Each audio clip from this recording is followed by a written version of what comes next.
Okay. Take two. Data collection. There are two types of data. Hopefully you remember this back from basic classes. There's something called quantitative and there's something called qualitative. Quantity is numbers, qualitative is observations. Both of these are necessary for science to proceed. Both of these are important when you are collecting information. Numbers are necessary, qualitative observations are necessary.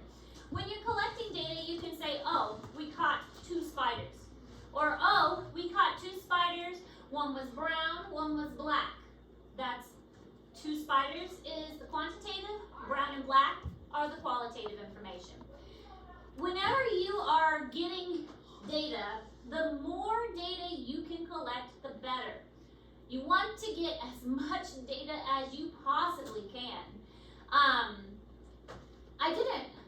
guess I need to go back and put information on the scientific method in Google Classroom.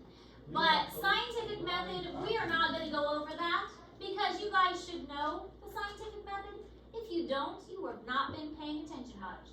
Because the scientific method has hopefully been beat into your head for many, many years.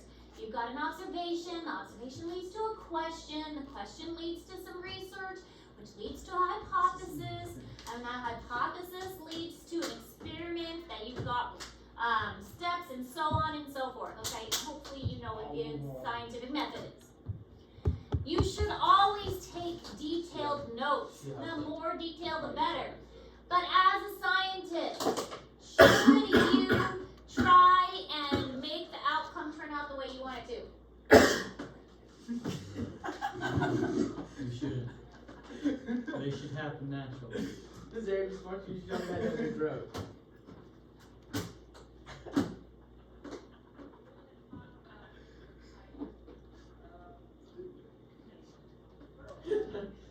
I think I could have gone my whole life without seeing that. I told you was sucking it.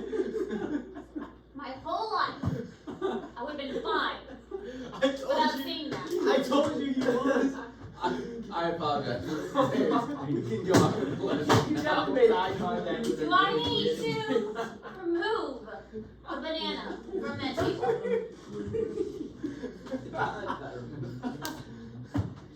Because I would have expected that kind of behavior from 7th or 8th graders.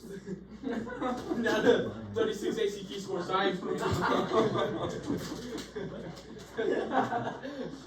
That was his experiment. He wanted to test his hypothesis. How far could he jump down his throat? Tyler, you definitely suck it.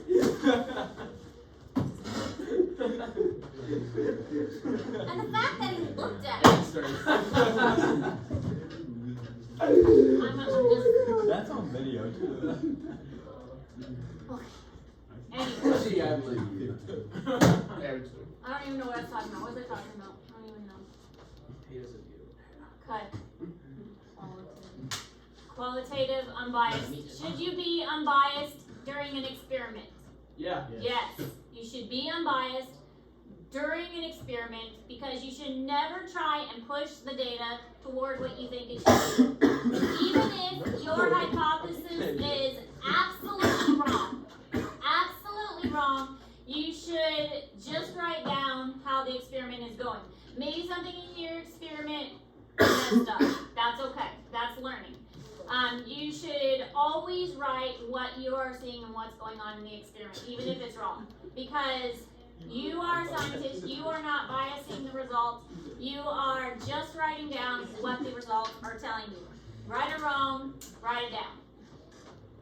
Okay, so these are different kinds of sampling methods that are often used in ecology. Random quadrant sampling, line intercept, mark and recapture, pitfall traps, sign netting, electrofishing, and regular fishing. We are going to talk about each one of these and why they're important, which method should be used when, because that is also important. When should you use each one of these? And it depends on what you are trying to sample. If I'm not even looking at the table.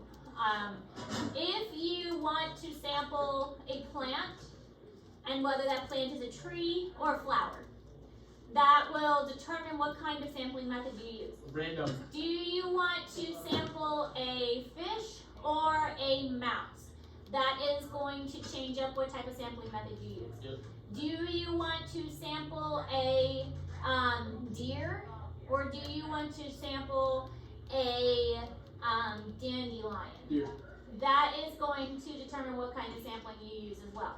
So there has been created pretty much a sampling technique for every kind of animal out there, or organism, plant, animal, whatever. You can sample everything. There's a technique for that. I definitely get sauce with that. Yeah, it's how I keep Christina off of it. Wait, go ahead, I got 10. Alright, so when you're sampling a population, there's a couple questions you should ask. You should try and figure out what you're sampling first, pick something. And we are going to sample a field soon.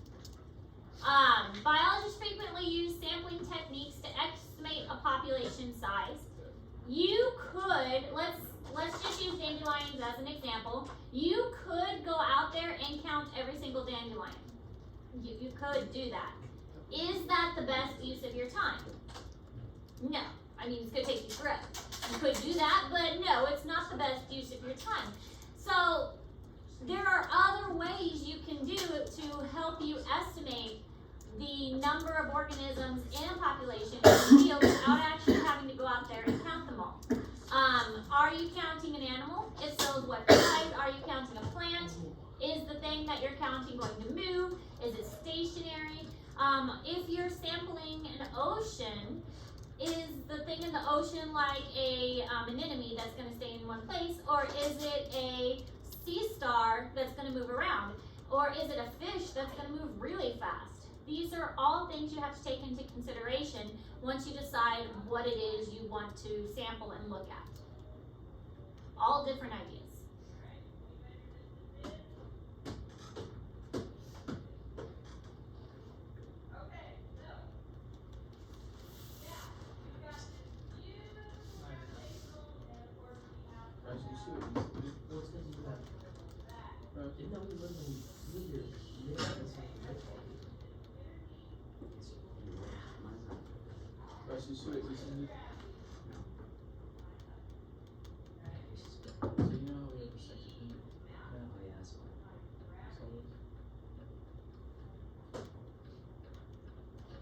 Alright, so the first one we're going to talk about is the random plot sampling, also called quadrant sampling. This is best for an organism that doesn't move. And I can't remember if we talked about this here already or if I talked about it in another class. It doesn't help that I've got like 3 classes that are all talking about the same thing because my regular sophomore biology class is talking about this. My state fair classes are also talking about this. So I'm a little confused what I've said here and what I've told them. But anyway, so if I repeat myself, I apologize. So random plot sampling or random quadrant sampling is you get a field and you mark it off into a grid. And the grid pattern is you number each square in the grid from like 1 to 100. And then once they're all assigned a number, you randomly pick numbers and then the computer can generate it randomly for you. There used to be this thing called a random number chart. We don't have to do that anymore because now we've got a computer that'll say, give me a random number between 1 and 60. And the computer will randomly generate a number between 1 and 60. Or say, give me 10 random numbers between 1 and 60. It'll give you 10 random numbers. And then that will randomly pick the squares in your grid. Then, in our case, I actually have hula hoops. We tried various methods last year because I didn't have hula hoops last year. But I kept an eye out over the summer and over the fall when hula hoops went on sale. And I got us hula hoops this year because hula hoops are a perfect shape to lay down in those squares and say, okay, anything in this hula hoop is what we are going to sample. So we'll lay the hula hoop on the ground, and whatever is in that hula hoop is what we are going to count. And we're each going to pick some kind of plant, because random plot sampling works best with plants. Because plants don't move. Plants stay in that position, and with random plot sampling, we need something that's not going to move. If you picked a moving animal, like a mouse, and you're walking toward the mouse to go lay your hula hoop down, by the time you get there, the mouse is going to be gone. It's not going to stay in that place. And if you come back tomorrow, the mouse is not going to be in that same square tomorrow. So this is not a good technique for something that moves. It's a perfect technique for something like a dandelion that's going to be there the next day. So you don't even have to finish this all in one day. You mark off the area, and then you do that one day. The next day you come back and you do 5 of your squares and count them out. But if you don't finish them, that's okay. The dandelions aren't going anywhere. They'll be there tomorrow. You come back the next day and you count off another 5 squares. And you sample those squares the next day. You only got through 2 squares that day? That's fine. The dandelions are still going to be there the next day. So you can finish counting off the next day. So this is a perfect activity to do when it takes multiple days, if it's something that's not moving. So, why do we use it? Because we don't want to count every single dandelion that's in that big old field. Why is random important? So we can't be biased. If I want to figure out how many dandelions are in the field, but I want to say, oh, my hypothesis is this field has more dandelions than it has henbit, then I see a bunch of dandelions over in that corner, so I want to go sample that corner, so my hypothesis is right. That's why it's important to be random, because I don't want to screw it up by being biased. I have to be random so my results are accurate. And then how it's done, we just talked about that. We have to divide up the field, we have to mark it off, we have to randomly select the quadrants when we've numbered the quadrants already. We put our hula hoop down, we count everything that's in the hula hoop, and then we are able to use a little simple math equation to figure out the overall population. Do you think this is going to be 100% accurate? No. No, it's not. But do you think it's going to be pretty close? Be pretty good. Surprisingly, yes, it's pretty accurate. It gives a pretty good estimation of the overall population of a certain organism in the field. Not 100%, but pretty close. So it's like, if you had an acre of land, of like farmland, you could like measure out like, I don't know, a couple hundred like yards, like a couple yards, like how much corn's growing in this like little square, and you just like multiply it to fit in the whole acre. Well, I'll show you the equation. It's a little more complicated than that. And it works best on a plot that's slightly smaller than an acre. A room this size would be a good size. So you don't want to get too big because then it would be hard to count everything. So slightly smaller areas are usually bigger. Or better, slightly better. We get 245. No, we get 3. So here's an example of how it works. Taking a random sample is going to help it make our results more accurate. Here's a field that has been marked off by a grid, and then these are the random samples that have been taken from it. This is all in Google Classroom to kind of help give you an idea. And so there's 100 squares in this grid pattern, and so we counted how many species are in each one. So we put it into, let's say there were 30 organisms found in 11 samples and tested so that would be 30 times 11, or sorry, 30 divided by 11, or 2.7 for the average. Now multiply 2.7 by 100, and we'll get 270 organisms. So within this whole field, there's estimated 270 organisms in the entire field. So some simple math would give us an overall estimation that there are 270 of the particular organism that we're looking for.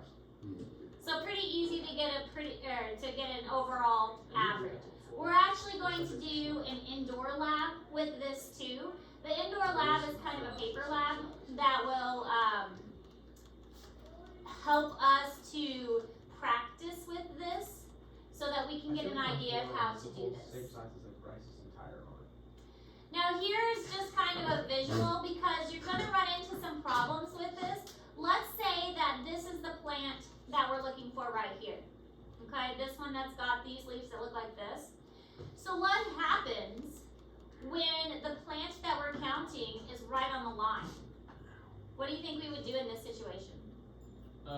You just move it over to the fit in the whole square. So most of the time, yes. If the majority of it is in this square, then you would count it on this side. So you would use your best judgment. If this is the square you're counting, then you would say, well, this counts as 1 on this side. You would not count it on this one, and you just try and be consistent in that case. Because it's mostly on this square, but not really on this square, so you would say that it would count in this one, and this would be 1 over here and none over here. Now sometimes it might be right on the dividing line, like this one here. Yeah. So this would be, you could say it's 50% over here and 50% over here. So you could count it as 0.5 and 0.5.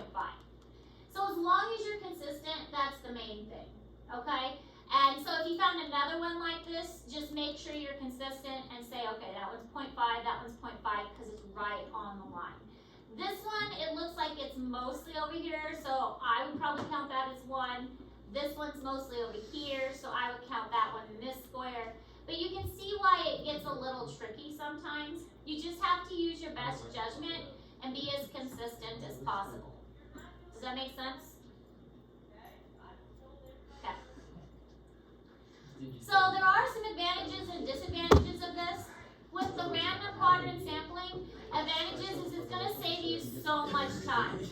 You don't have to count every single dandelion anymore. It's really easy to do. Super easy. You just have to divide up the fields, and then it's also very inexpensive. The hula hoops that I got, because I got them when I got them last fall, when summer was over, they're like $2 each. So it didn't cost me much money to get the hula hoops. The disadvantages is it's not going to work with organisms that move.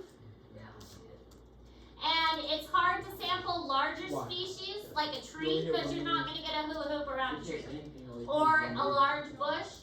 So it's really just going to work with smaller things that a hula hoop or like a meter square is going to fit around. Yeah, you're right.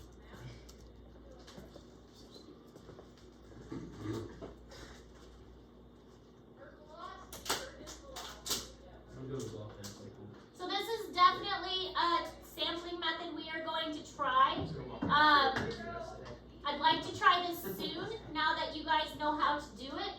This will be one that we spend a couple days actually doing, because we're going to have to measure out the field first. Then each of you are going to pick a different plant you would like to sample. Then you're going to sample it and randomly pick the quadrants. It will probably take us a couple days to actually sample the quadrants. And then you're going to have to, of course, write a paper about what you discovered about it. Figure which plant you chose, do a little background research about the plant, how many plants were in the field, how you got that estimate, things like that. But it looks like next week is going to be a little bit wet, so we'll have to kind of see what it looks like next week. Yeah, some salmon. What I may do is, even though each of you are going to pick a different plant, I may have you work in groups so that, well, you're just working in groups for the hula hoop part. So you're counting the same hula hoop area, so there'll be multiple of you with a hula hoop. That's what I mean when I say work in groups. You're all going to have a different plant. I call Tyler groups. It's like 4. You're still writing, everything's the same except you're sharing a hula hoop. I mean, you're doing your own thing except for the hula hoop. What are you gonna do, bud? Shouldn't have said groups. Sit back down. Destroy you. Alright, this is called the line intercept or Get off transect They sampling. give you consent. In some cases, the hula hoop method doesn't work. So this technique is really good for a forest, or if you are like sampling the ocean and you're swimming above a coral reef, and you need to go in a straight line, like across the forest or something. So you have a long tape measure, and you stretch it out in a straight line, and you walk along that line. Then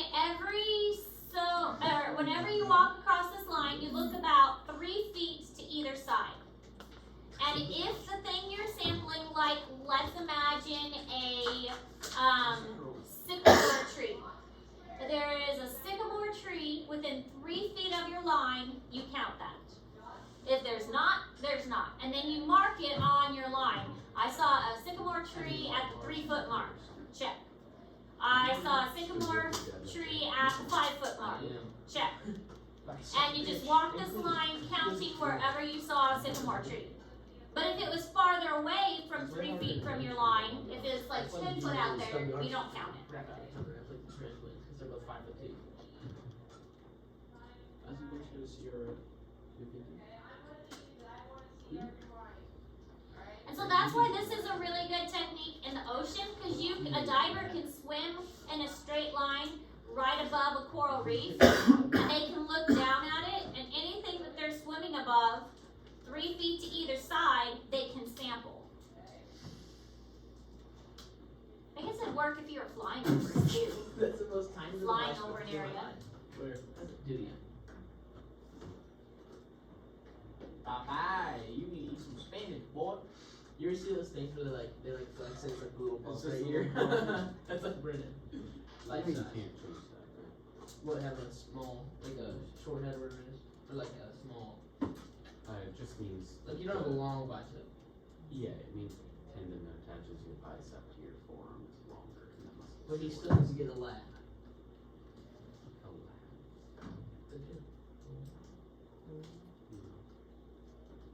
Yeah, I remember my first year. Yeah. Look at it. Look you was. So here's another example. You lay out a straight line and you walk in that straight line. You identify the species that you're looking for, if it touches the line, or if it intercepts the line, or if it's within, and you can decide if it's 3 feet, or if it's 5 feet, or if it's 10 feet, however close to the line that you want it to be. Holy shit. Anything past whatever distance to that line, you don't count. So if you want it to be more broad, you can make it more broad. You could say 10 feet away from the line. Or if you want it to be really close and say it has to be touching the line, you can do that That's too. all you did. It's really up to you how close to the line you make it. You can't be afraid that she might swerve you. But a lot of times they'll lay out like a straight tape measure, or they'll have a point in the distance, and they'll say you start here and walk toward this point in the distance, and just keep going toward that, and that's your straight line. Weird. You gotta So go out for ice cream tonight after the baseball game. might swear Loki, swear Jordan knows. He's actually Bigger. He's bigger than you. He looks Drank some more last night and I had one. That's cause of me. No, it was not yesterday. It was 2 nights ago, you idiot. You make fun of me. Get that right, Mr. I wasn't listening to you. You haven't been paying attention to this day. This is banana effect. You haven't been paying attention to me, so are you? Yes, I have. I've been looking at that diagram about the closures and county squares you put on or whatever. Punnets. Sounds like today may be a good day for a quiz. I'm feeling ready. I don't even have a backpack, so I can't even say Me and Bryce would be I great. lost my I've backpack. got paper, I've got pencils. What is the slave do it. stages?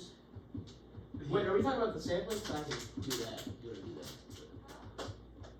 Yeah, we have to use a Hula hoop, but we can't really use Because they it. go too well. True. even the people that took notes didn't do too hot. Press out at 4.5. Did it take single note? Got a 3. I threw mine away. Zero. Took a 0 out of 50.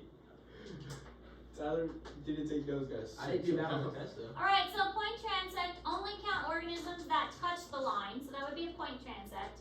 A line transect can count organisms found within a certain distance of the line. And then a belt transect can have a grid that is sampled at regular intervals along the line. So this is like you have a hula hoop and you place it at the 5 marker, and then you place it at the 10 marker, and then you place it at the 15 marker. So that would be like a belt intersect. They're not only are they touching the line, but you're putting that particular the particular hula hoop or grid down at each of those intersects. So there's different ways that this can be utilized, depending on what you're wanting to sample. Yes, I could wrap myself around a tree.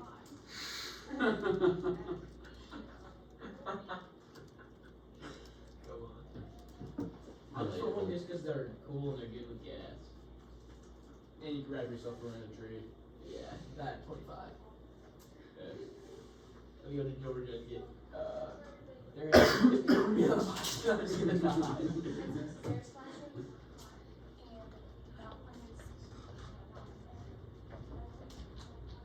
Miss Aaron, what's your thoughts on motorcycles? I want one. You do too? Like, not like Harley Davidson, like a night, like a motorcycle, like, yeah, like it can go fast. I want to go fast. You do? I do. Yeah, Are you a speed demon? I want to go fast straight to a tree. Oh, yeah. I Either would be a speed demon if my truck didn't have a 75% chance of blowing up at all times. I go way too fast than I should. You're one of them I-70 fast people. You're one of those I-70 to go 90, don't you? Yeah. Melissa Grindstaff says if I go over 76, my truck gets taken away, so can't do that. I can't even go over 76 and got my car. I can't even go 80 I without mean, I do it anyways, but, you know, you gotta put on the old air. But there's nothing wrong with good Harley too. True. Not one of the sucky ones where you're riding like this. I have a video of the dude. He has a motorcycle. He's like, he's sitting there like this, he's just revving it. I'm like, come on. Those are so stupid. I'm like, those have to be so. I want one of the ones that looks like I can pick it up and walk around with it, because it's just so tiny. Those are, well, you can. No, some no. of them aren't terrible. You know the ones Dolly had? Yeah, The it's one- like, yeah. it's like a ninja. Get a BMW S600. A BMW? No, but Isn't a BMW a car? Does BMW make motorcycles? Although if I had a choice, I would get 35. I want one of those little mopeds. very fitting. Or an ultralight. I want a Yamaha Suzuki. Okay, Grom, yeah. here, now, I'll show you what I want. I want a Suzuki. Suzuki. Alright, so here is a line intersect. And let's say we're sampling this frilly kind of plant here. We could choose to sample ones that are just intersecting the line, and that would be anything that's touching this line. But if we did want to broaden it a little bit, we could say ones that are within 3 feet, which would be this, or if we wanted to get even broader, we could say ones were within 5 feet. And so we could walk this line and branch out and say the ones that were even more distant away. So it really depends on how thorough we wanted to sample the area, if we wanted to get all the ones in the area, or if we just wanted to sample really narrow kind of field area. So there are a lot of options with this method. This is another way to look at it. This is the line transect, and then this is the belt transect. With the belt one, we're saying, okay, we're gonna sample here, and then we're gonna sample here, and we're gonna lay our hula hoop down here, and then we're gonna come up here, and we're gonna lay our hula hoop here. And so this one, it's sampling very, very specific areas. Where with the line, we're sampling every single spot that as we walk across it. And here's another kind of visual of the belt one. You walk across, you lay your area down, and then whatever's in here. And then you scoot across. Now we're at another pre-measured area, and we lay our sampling grid down. Count what's in here. Count what's in here. And that's what we're going to count. So this is a belt intersect method. So this is the equation that we would use for the line intercept. This is in Google Classroom because, of course, there's always going to be some kind of equation. So If used to calculate the overall coverage, if used to calculate the overall species. So it's going to be a little different if we're looking at how much does this cover of the area. If we're looking at like the foliage coverage, if you imagine you're a plane looking down, how much of the land is covered by this species versus how many of these species are there.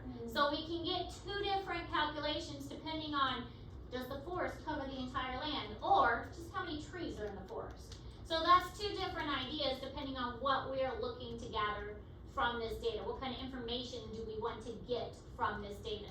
Do we want to figure out, does the tree have, how many trees are there? Or does the tree cover all the ground where I can't see the ground at all? Yeah. Do you agree with me? Little big calves. What do you on crosswalk there? 315. What? What do you on crosswalk? Crosswalk. That's what I did. Miles had to move rats because he almost failed the plate. Dude, that's like spit all over my side. I tried cleaning. That was disgusting. I was so low. I just went up, let go, and just. Wait, so what'd you name your last set? 2 or 3? 185. Me and Miles almost 5%. I'm like, I'm gonna not try to go high.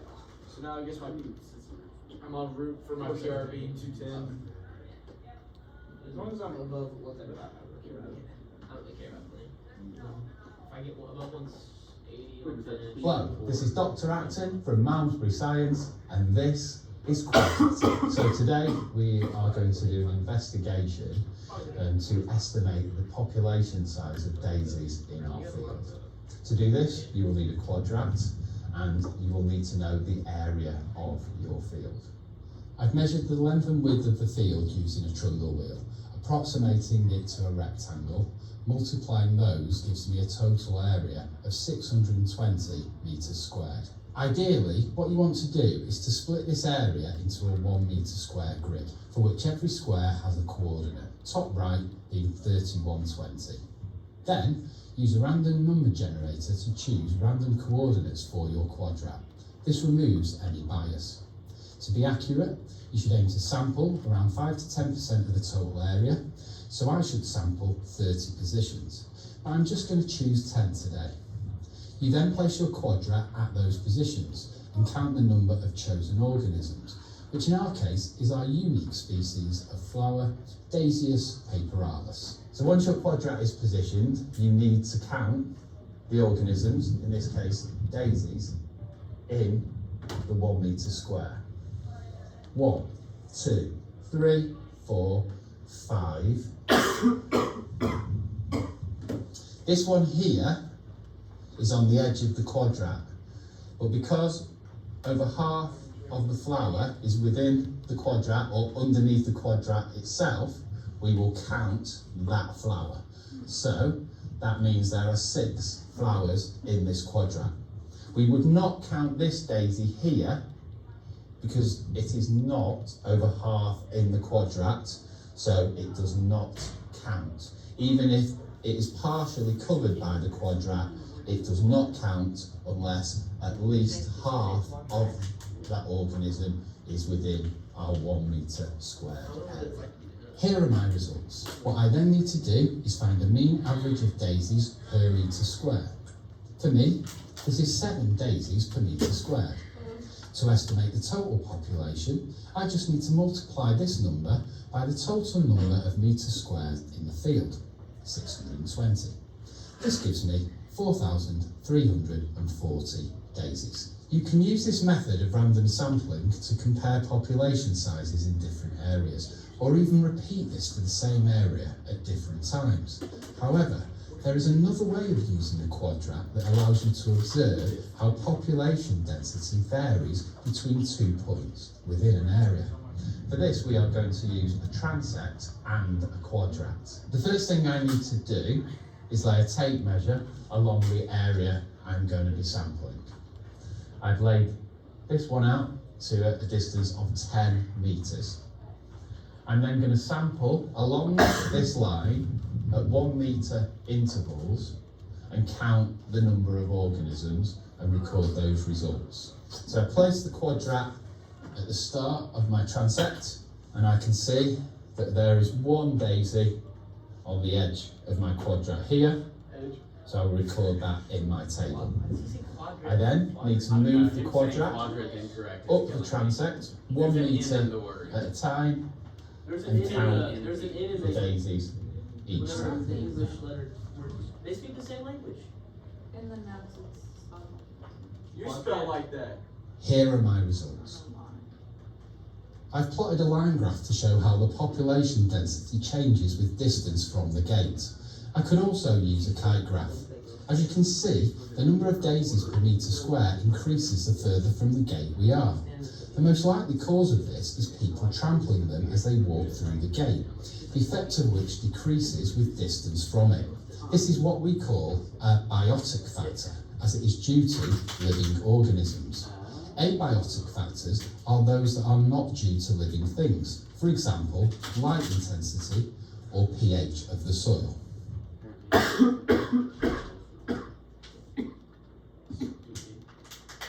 Sampling with quadrats. Alright, we got through all the That notes. was wrong. So, like I said, one of the things I want to do is quadrant sampling and quadrat. I'm not sure which one. We just looked it up. It's quadrat if it's just like an area, and then quadrant refers to one of 4 quarters of a circle. So I was wrong. You guys are making fun of them, we were wrong. Yeah, because you should